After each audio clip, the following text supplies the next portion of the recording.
Trump. Bharat की government झुकी नहीं है। हमने अपना जो तेल है जो रशिया से खरीद रहे थे उसको इंक्रीज कर दिया है, डिक्रीज नहीं किया है। नरेंद्र मोदी को Well, I understand India no longer is going to be buying oil from Russia. I'm Austin Westfall. The New York Times has this.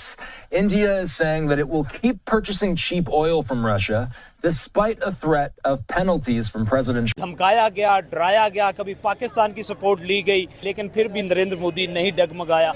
ये कोई तरीका नहीं है, मगर हिंदुस्तान बाज नहीं आता है। आप देखिए कि मैं नरेंद्र मोदी को बहुत बड़ा लीडर मानती हूँ। अमेरिका के राष्ट्रपति डोनाल्ड ट्रंप ने दावा किया कि भारत ने उनके दबाव में रूस से तेल खरीदना बंद कर दिया, लेकिन सच्चाई बिल्कुल उलट है। भारत ने ट्रंप के इस झूठ का पर्दाफाश कर दिया। अमेरिका की 100 साल पॉलिटिक्स को इसने ना इस वक्त रिस्क पे ले आया। बताती हूँ कैसे। ये अब इंडिया और चाइना को करीब कर रहे हैं। गंडापुर साहब का स्टेटमेंट ये था कि जो तालिबान या दहशतगर्दों को खैबर पख्तूनख्वा की हुकूमत पकड़ती है, उन्हें छुड़वाने के लिए पाकिस्तान की इंटेलिजेंस एजेंसियां आ जाती हैं। अब ये बयान तो दिया अली अमीन गंडापुर ने, और इस बयान को भारत लेकर चला गया फैटफ में। हम तो बात करना चाहते हैं ना भारत से, वो तो हमसे बात भी नहीं करना चाहते। सर वो कह तो रहे हैं कि हाफिज सईद मसूद अजहर दे तो बात कर लो। दूसरी बात ये है कि ईरान ने भी बयान दे दिया है। ईरान भी मैदान और खुल के मैदान में आया है इंडिया की फेवर में, और अमेरिका के अगेंस्ट उन्होंने कहा कि हम तो भाई ट्रेड भी करेंगे, हम तो ऑयल भी देंगे। जहां पर भारत ने एक्सपोज किया है डोनाल्ड ट्रंप की जुर्माने की धमकियों के बावजूद भारत रूस से तेल खरीदना जारी रखेगा। भारत सरकार के सूत्रों ने बताया कि ये दीर्घकालीन तेल अनुबंध है।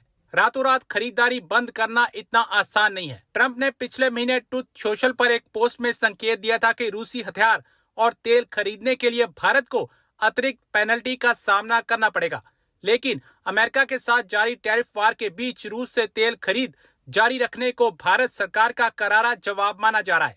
भारत रूसी कच्चे तेल का सबसे बड़ा खरीदार है। सरकारी सूत्रों ने स्पष्ट किया है कि रूस से तेल आयात पर कोई रोक नहीं लगेगी। भारत की ऊर्जा खरीद राष्ट्रीय हितों और बाजार की ताकतों पर आधारित है। भारतीय तेल कंपनियों द्वारा रूसी आयात रोकने की कोई रिपोर्ट नहीं है। कुछ रिपोर्ट में कहा गया था कि भारत रिफाइनरियों ने पिछले सप्ताह रूसी तेल खरीदना बंद कर दिया है, लेकिन IANS के सूत्रों के हवाले से बताया गया कि चारों रिफाइनरियों नियमित रूप से मांग के आधार पर रूसी तेल खरीदती हैं। नरेंद्र मोदी को धमकाया गया, डराया गया, कभी पाकिस्तान की सपोर्ट ली गई, कभी अफगानिस्तान की सपोर्ट ली गई, कभी रशिया और चाइना के साथ सपोर्ट ली गई, लेकिन फिर भी नरेंद्र मोदी नहीं डगमगाया। नरेंद्र मोदी ने अपनी नेशनल इंटरेस्ट में फैसले करने जारी रखे। ये टैरिफ का लगना, ये धमकाना, ये डराना, ये पाकिस्तान की फेवर में बयान देना, पाकिस्तान के साथ ऑयल ट्रेड करना, और जिसको इनकार कर दिया नरेंद्र मोदी और इंडियन गवर्नमेंट ने। ट्रंप के बारे में मैं कहती हूँ कि ऐसा कोई सगा नहीं जिसको ट्रंप ने ठगा नहीं। तो फेल इकोनॉमी बोलने वाले मुल्क में इसने खुद 10 से ज्यादा जो है ट्रंप टावर बना रहे, और इसके खुद का बेटा अमेरिका में कम, इंडिया में ज्यादा हो गया।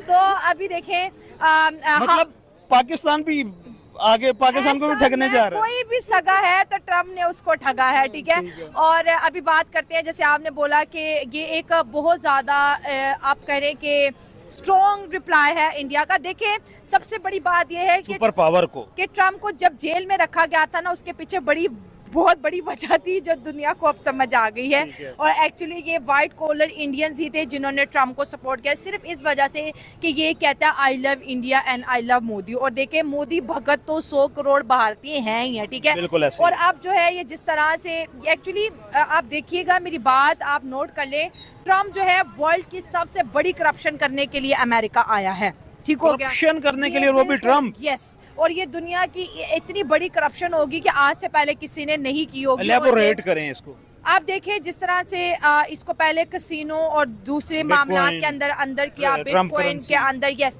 और ट्रम्प करेंसी, और ये सारे मामलात करने आए, जिसकी वजह से ये खुद अमेरिका को 100 साल पीछे धकेल चुका है। ये जो बाइडन पे इल्जाम लगाता था और अपनी पिछली हुकूमतों पे इल्जाम लगाता था ना, आप देखें कि 100 साल पीछे जा चुका है अमेरिका। इस वक्त का अमेरिका ट्रम्प की वजह से। अब ये 1 साल का नुकसान है, अब आगे आप देखते चले जाएं। आप देखिए कि मैं नरेंद्र मोदी को बहुत बड़ा लीडर मानती हूँ, और देखिए राहुल गांधी ने तो अपनी पॉलिटिक्स की नरेंद्र मोदी को प्रेशराइज करके। नरेंद्र मोदी अच्छे से जानते हैं कि ट्रम्प बहुत ईगोइस्ट है। हाँ, ये तो इसमें तो कोई शक बहुत ईगोइस्ट है, और इस ईगोइस्ट की वजह से इसको जो है एलन मस्क ने बाय बाय बोल दिया। अब आपने बोली कि सुखोई 57 की हमने बात की। देखिए इंडिया को जब बुलाया गया नरेंद्र मोदी को एज अ फेस वैल्यू बना के, डोनाल्ड ट्रम्प कितना सगा बन रहा था इंडिया का, कह रहा था मैं आपके ना सिक्योरिटी पे कॉम्प्रोमाइज नहीं करूंगा। बिल्कुल ऐसे ही है। आप बहुत बड़ी इकोनॉमीज हो, और खुद जो इंडिया को फेल इकोनॉमी बोल रहे हैं, 10 से ज्यादा डेड यानी फेल इकोनॉमी होगी ना। अब देखें ये इंडिया से बोल रहा था F-35 ले लो, इंडिया ने बोला तुम्हारा इतना सगा है जो तुम्हें हमारे सिक्योरिटी पे कॉम्प्रोमाइज नहीं है।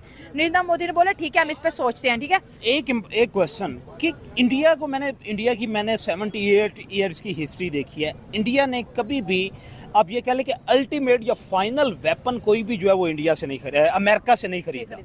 रीजन क्या है इसके क्योंकि पीछे? अमेरिका हमेशा उस चीज में एक तो मॉडिफिकेशन करने नहीं देता, और ये हमेशा कमांड अपने हाथ में रखता है। लेकिन रशिया के साथ F-35 का भी यही सीन है। ये हमें F-16 दी, हम मॉडिफिकेशन नहीं कर सकते। तो ये अब देखिए इंडिया ने जो रशिया से लिए ना, उनकी ये पॉलिसीज होती है कि हम आपके मुताबिक इसको अपग्रेड भी कर देंगे, और आप अपने मुताबिक इसको मॉडिफाई कर सकते हो। मेड इन इंडिया भी। और जितने भी रशिया और इंडिया की चीजें आप देखिए, इंडिया ने उसको अपने लेवल पे अपग्रेड किया है उनकी आर्मी के रिक्वायरमेंट के मुताबिक।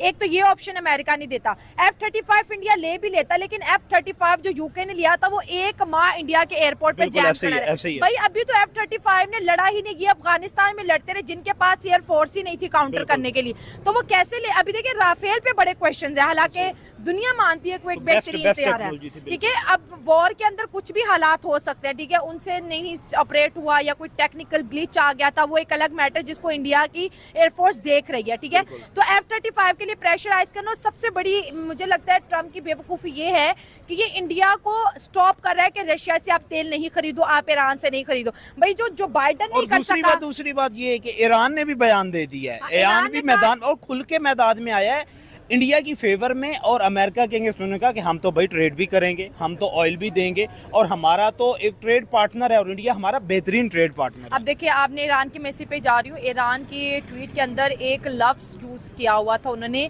कि इंडिया को तबाह करना चाहता है कि ये दुनिया की तीसरी बड़ी इकोनॉमी ना बने। ये ईरान, और ईरान ने इंडिया के लिए उस वक्त भी जय हिंद का नारा लगाया था जब सीज फायर हो गया था। ठीक है, तो ईरान को भी पता है कि एक बड़ी पावर के साथ जो है ना सपोर्ट रहना ही बेहतर है। और देखिए ये 2 बड़ी गलतियां राना सिर्फ होने जा रही हैं अमेरिका से।